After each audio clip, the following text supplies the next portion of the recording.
is responding to criticism tonight over the end of the pandemic-era hotel program.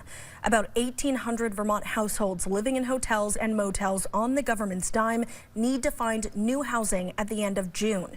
The pandemic money that paid for the program is gone, and the governor and lawmakers say it's too expensive for the state to continue picking up the tab.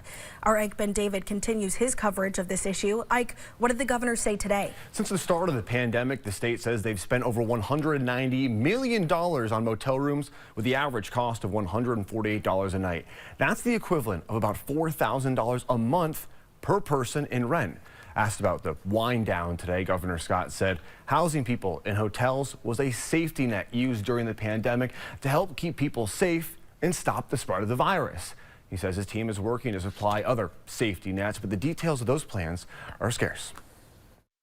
Governor Scott standing strong on the stance that the state's hotel-motel housing program needs to end.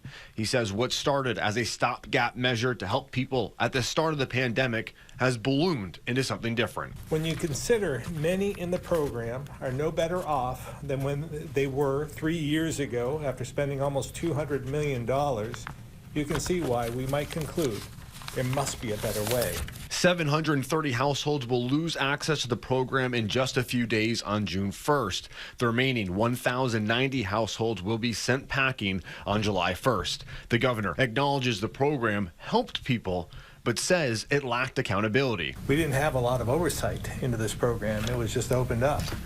And we were actually just the credit card. Is that people in the hotel and motel program are not getting the services that they need. The governor is asking members of his team to look for ways to add housing, including identifying vacant units to rehab and work with the state treasurer to find more money. To identify all housing programs and available funding to significantly expedite construction of short, medium, and long-term housing. And the state is working to add shelter capacity. We're working to establish congregate shelters in areas with a high proportion of individuals exiting pandemic housing, and to establish day stations in partnership with local municipalities. But advocates like Brenda Siegel have been sounding the alarm for months. She told me earlier this week the hotel program should stay as it is, and that maybe the state should negotiate better prices with hotels to save money. This will be a state-sponsored unsheltering, and it's going to create a preventable humanitarian crisis.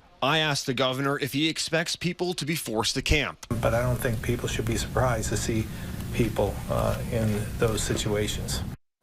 As of now, on July 1st, the state will be going back to its pre-pandemic rules for emergency housing by issuing vouchers good for about 28 days at a time. But there will be more of those vouchers. Before the pandemic, there were about 50 available during the summer months. But starting in July, there will be 150. In the winter, the state is adding almost 1,000, going from 150 to 1,120. I asked the governor about negotiating the price on those hotel rooms. He said at the time, the motels were setting the rates and the state had virtually no choice in many cases. Darren?